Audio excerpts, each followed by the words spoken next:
Morning everyone, it's Sunday the 23rd of March. I'm in the car with Pete. We've dropped my car off at Sunbury. Today we're going to paddle from Marlow to Sunbury. It's about 30 miles. We had a pause in training last week because I hurt my back doing some gardening. Top tips, don't go in the garden. But Pete managed to get paddling, so that was good. So we had a trial paddle on Friday, did 12 miles. My back was all right. Getting in and out of the boat was fine, so we decided to go ahead today. So we set off at about 5:30, 6:ish, something like that, and we're now closing in on Marlow. So Pete, over to you.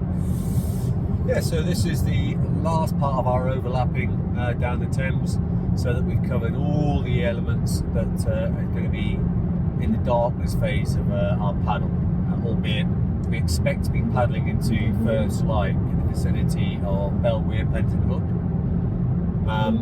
But we're going to go all the way down to Sunbury anyway, just to get the miles in. Thames is really flat today, it's running slow, so it's going to be a gorgeous paddle and it's not too cold. So it's a win-win all round.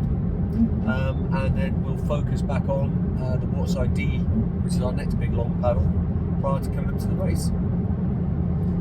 Cool, okay, well, I'll speak to you later. So it's Cat and Fee, 23rd of March, and we're in Little Paxton on the River Great Ouse today. We should have been at Waterside Sea, but Cat, why are we not there? It's got a bit of a sore knee. Uh-huh. Hurty knee, yeah. And how did you do that? Trod on a hockey ball. Yeah. Uh-huh. Yeah, I wasn't even doing anything exciting. I just put my foot on the hockey ball and then went a bit ouchy. So yeah, we've not paddled together. Well, we didn't paddle together for 2 weeks. We paddled together for the first time again in the week this week. I think it was a week and a half. Yeah. We didn't paddle together. Yeah. And then we started paddling this week. And then I got the SOS call. We're not going paddling tomorrow because I can't walk right now. I'm like, oh, okay, right. It's all fine. I can walk. But we thought sea probably was a bit too soon. Bit too much running. We did it 2 weeks ago, so but these portages will be fine. Although Fee's just been telling me the complexities of the River Great Ouse. It's fine. Portages will be fine. She was like, then there's this one, high one, cross a road, under a bridge, scramble up a bank. This one's a bit muddy. So it'll be fine. So yeah, a bit disappointing because we were only doing A and C, but plan is to try and do C or the equivalent of C on the Waterside D weekend. Once I've had a little bit more time to heal up and just get a bit more mobility back. But paddling's been fine this week. Yep. So we're feeling positive and optimistic. Fee's very patient with me. Having to make a few alterations to the boat. No. Just needed a bit more room for my feet anyway, but you know, it'll be fine. And we have been discussing shoes. yes. First, maybe that's for a different time. But we're like, oh, do you know what? Should we look at some slightly more robust shoes? Just anyway, knees or good knees, bad knees. Yeah, exactly. So we'll Got think them about all that grip. today while we're on all of our weird and wonderful portages. We'll Yeah. report back in. Cool. All right. So I'm going to go and take this invalid down the river. Yes, please. Good morning, and today's training is taking place here in Mumbles. You can see I am at the lighthouse, and if you can see it in the sun. So training's changing up a little bit this week because I've got an estuarine race, head of the dart, 200 sups, 16k in 2 weeks time. So I need to get my sea legs in a little bit and just do some mid-distance training at a bit of a quicker pace, especially on the new board. And then the week after that I've got a 12-hour ocean sup race. So again, need to just get some training in on the sea, which is lovely. Part of my training over the next couple of weeks will change to a bit more running so I can get my legs up and going for the portages. So I'll be doing some cross trail running for that. And shorter stints on water now. Today will be about a 2 to 3 hour paddle.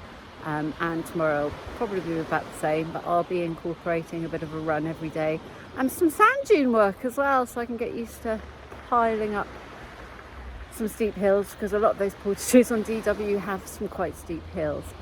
So yeah, looking forward to the sunshine, looking forward to the sea. See you on the water. Paddle update. after our paddle today. So we had a lovely time going from Marlow all the way down to Sunbury Lock on the Thames.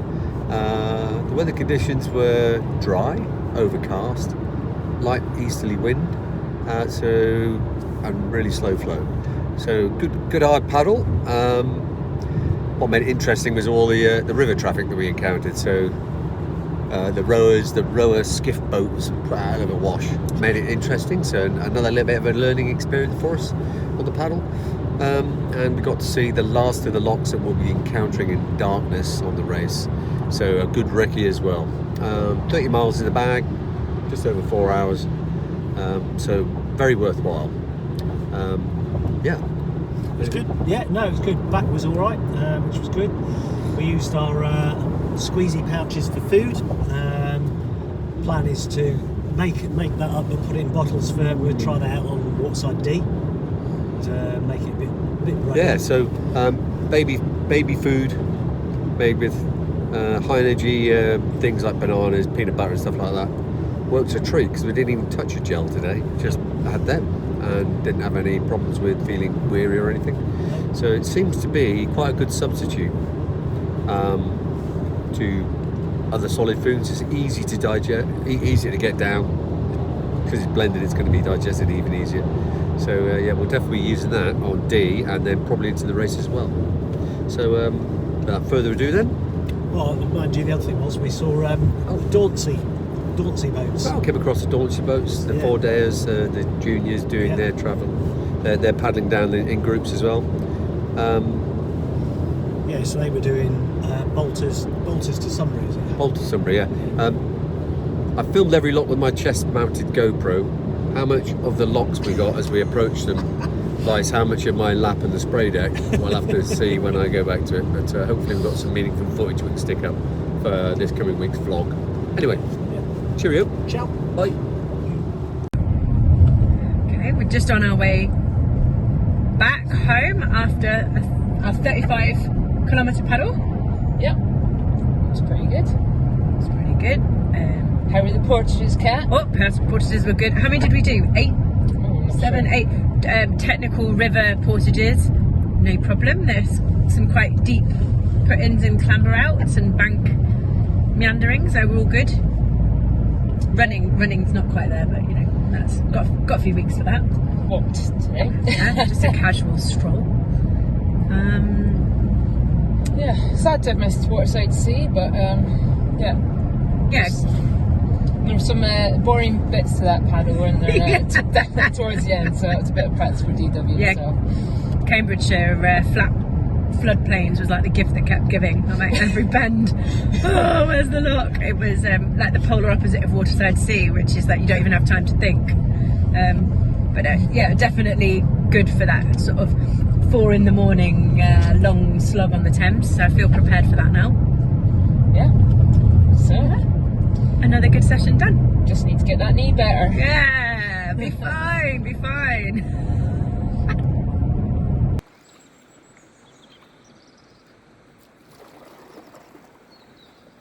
It's been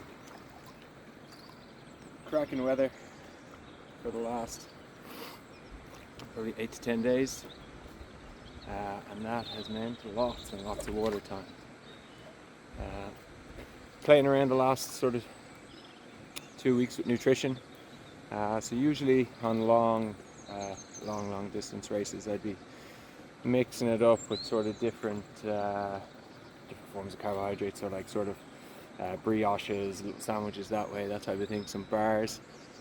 This year I've been experimenting a lot more with, I always use gels, but different types of gels, and then chews and things like that too.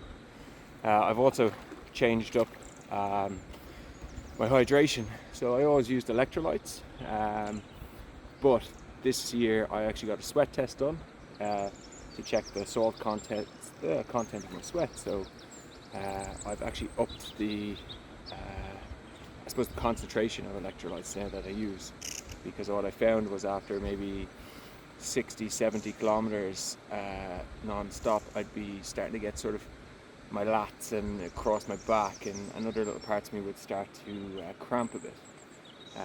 So I've had playing around with some different strategies as well. in terms of how to manage my hydration. And that's worked out really, really well. So like that, having quite a strongly mixed electrolyte drink so trying to have that in my system the night before, and then pre-event, maybe 45 minutes to an hour beforehand, I have a mix of one of those as well. And then like that throughout sort of training or event of long distances, managing exactly how much fluids that I'm putting into my body. So I suppose for me in the last few months, that's been trying to get a handle on that after a couple of events last year or so that I suffered a bit of cramping that I wasn't overly happy with. So, but we've had some glorious spring. It's probably been the nicest March I remember. Definitely since we had the COVID lockdown, the amazing weather then. Even got sunburned yesterday. So plenty of hours on the water. This weekend coming up, I'm going to be doing sort of 3 to 4 days back to back to back. So 40-ish kilometers a day every day for the weekend. So yeah, all going well here in Ireland. Looking forward to just over 2 weeks time getting over to the UK and making my way down the DW course. Catch you soon. Hey, just on another training session, this time on my local river. Been out paddling with my buddy Joe, who is training for some of the races that I'm doing. Say hi, Joe. Hello. So we've just been up and down the river, sort of tapering off a little bit now for me because I'm heading towards competitions, just thinking about stroke rate and efficiency from paddle flow. Not much flow on the river today, and we did a little bit up and down. Trying to sort of just get in some 10Ks, doing lots of suppleness training. I know that injury can be a bit of a thing as we head into these distance races and competitions, so just making sure that my body is really prepped and primed to deal with the stress, but more importantly the recoveries in between the stress of paddling. Kit's going really well, enjoying the new board, starting to get to know that a bit more now, which is fabulous.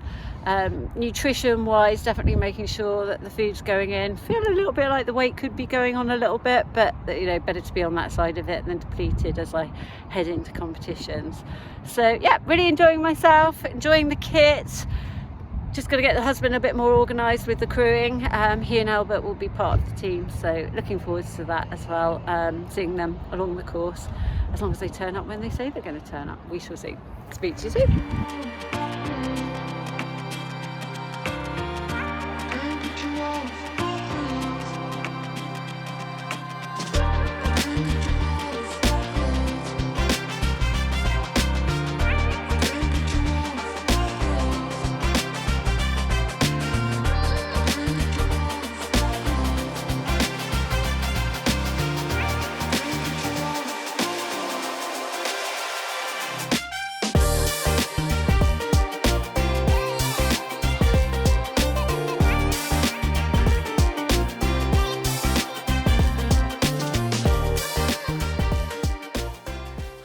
So I'm in my kitchen because I'm just going to be telling you a little bit about how I'm going to be fueling myself on the Devizes to Westminster.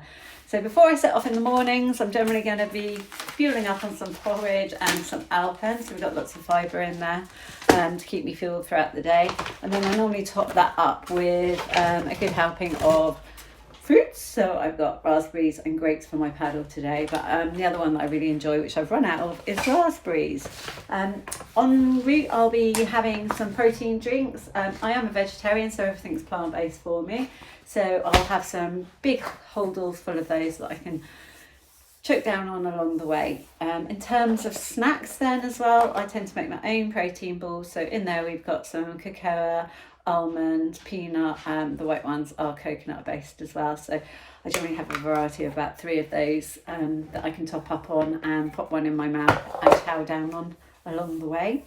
In terms of eating a proper meal, I will probably try and stop at one point and have a proper food intake of some pasta or some grains with a packet of crisps. So yeah, it's exciting, but feel free to throw lots of stuff at me on the way. Always happy to have chocolate and cups of tea. So we've mentioned using children's food pouches a couple of times in previous blogs, and this is what we have been using. They are, as you can see, refillable children's squeezy food pouches. There you go. Get a whole bunch of them in a bag. not that expensive. So we do, put the lid on like that, top it up through the bottom, and then it's got the old sealable there. So you do that with your base ingredients and you end up with these here. These are in the freezer because I'd made them for when we were going to do the Friday night paddle and the long Sunday paddle, but I hurt my back. So they're in the freezer and they keep well. They'll keep for about 5 days anyway when you've made them up. Base ingredient to this is sweet potato, dates, chia seeds and a few other bits and bobs. Put all the ingredients in a NutriBullet, that's what I used, with water, as much water as you need to really blend it down so that you can, once you've taken the lid off, you can squeeze and suck it out of there as easily as possible. So that's the sweet potato one. In this one, it's banana, cashew nuts, honey, and again, chia seeds, sorry, as well, and a few other bits and bobs, same principle. Using these two, we use sort of half a pouch per hour, so that'll sustain us for a 4 hour paddle. Moving on to DW, and it's something we're going to try out at Waterside D. I'm going to use these couple of these bottles here. I'll probably make up about 4. Just happen to be kefir bottles, but they've got a nice wide opening at the top. Plan is to make the mixture up, make it sufficiently runny so that you can chug it out of there quite easy, so get a couple of big mouthfuls when your support crew hands it to you, but without it being too runny that it ends up all over your face and everywhere else. So as I said, going to use that on Waterside D as a trial, and if it is successful and get the mixture right, we'll use that during the race itself. So fingers crossed that one works out all right. So there you go, it's as simple as that.